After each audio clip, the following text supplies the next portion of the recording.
It's not going to be perfect. My name is Ann, and I am just coming up here really quickly to just kind of encourage someone, as I know that that is something that I need sometimes.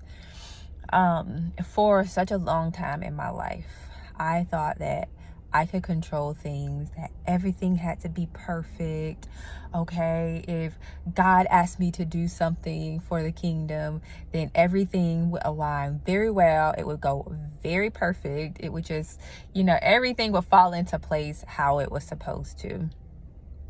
And while it eventually does, right, because he's leading us and guiding us with certain things, that was a big part of what I had to let go, is feeling or thinking that I had control over a lot of things that I really didn't, right? And now just kind of thinking back over my life and all of the things that God has really brought to my attention this past year, I'm like, oh my God, like you were in that, you were in that, you were in that. I thought I had like a little bit of control, Lord, just like a little bit, but not at all. Just it's false. It's just false. But really, for me, if it didn't fit in like a perfect little box, like if I couldn't take these perfect steps to get to this perfect what do you call it, result, then I didn't even try it, or I would walk away from it. And that left me really walking away from a lot of the things that God was trying to bless me with at that time.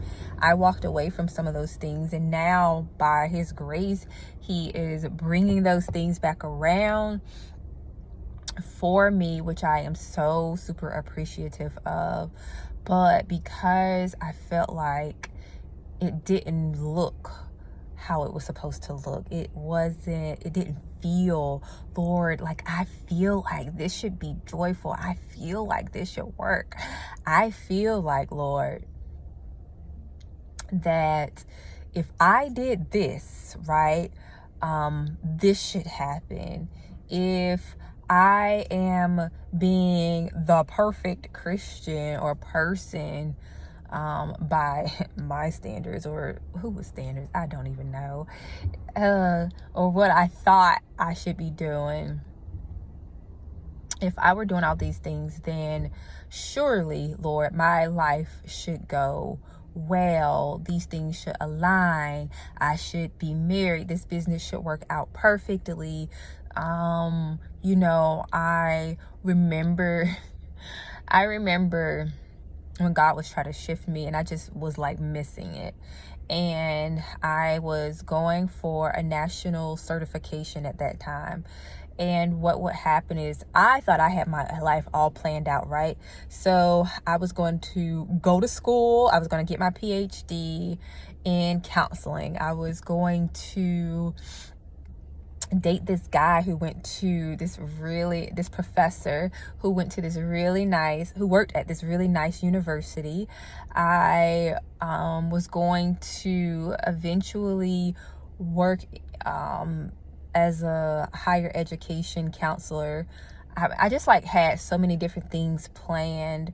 I was gonna have my certification. I was gonna make extra money in this in the school system, which is where I was. And it just didn't work out that way. One, I kept coming up 1 point shy of my certification, and that devastated me the first time, devastated me the second time I was just like, you know what, I'm not doing it again. One, because it costs a little bit too much money. But my coworker actually was like, what if God is leading you somewhere else? And for me, it didn't dawn on me that that was what was happening, because I had my plans. I had my perfect plans that I wanted to work out in my life. But God had so much more. And even now, things aren't perfect. I think going forward in life, things just won't be perfect. They'll be good. God will be with us. He'll walk with us. He will comfort us. He gives us joy and peace. But everything is not going to be exactly how we want it.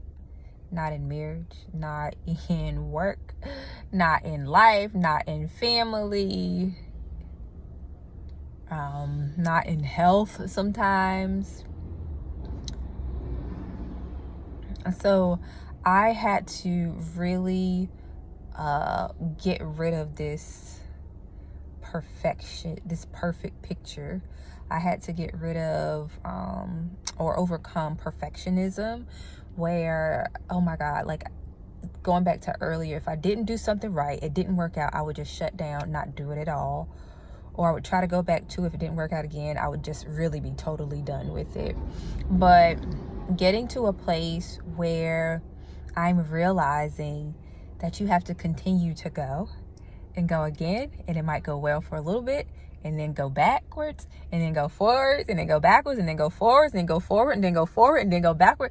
And really just understanding like the journey that God gives us sometimes, and why it may happen a certain way, because he may be trying to grow our character, or make us be more patient, or he's doing a work in us that we may not be aware of, because we're in the thick of it, or whatever we're going through, the situation, the challenge that we're trying to navigate a certain way.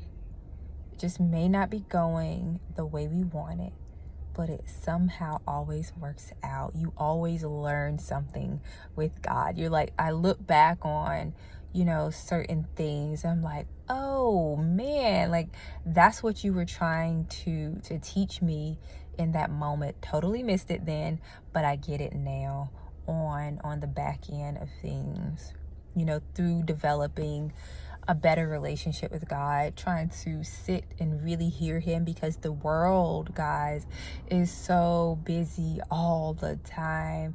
We, even as Christians, are not taking the time to just really sit with God and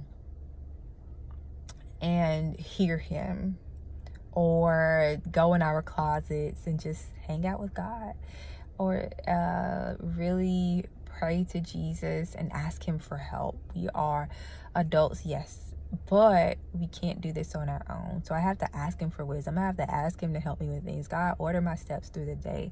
Lord, I don't know what's going on today. Like, this is not what I thought it would be. But it turned out that would be something, that I needed. So it's really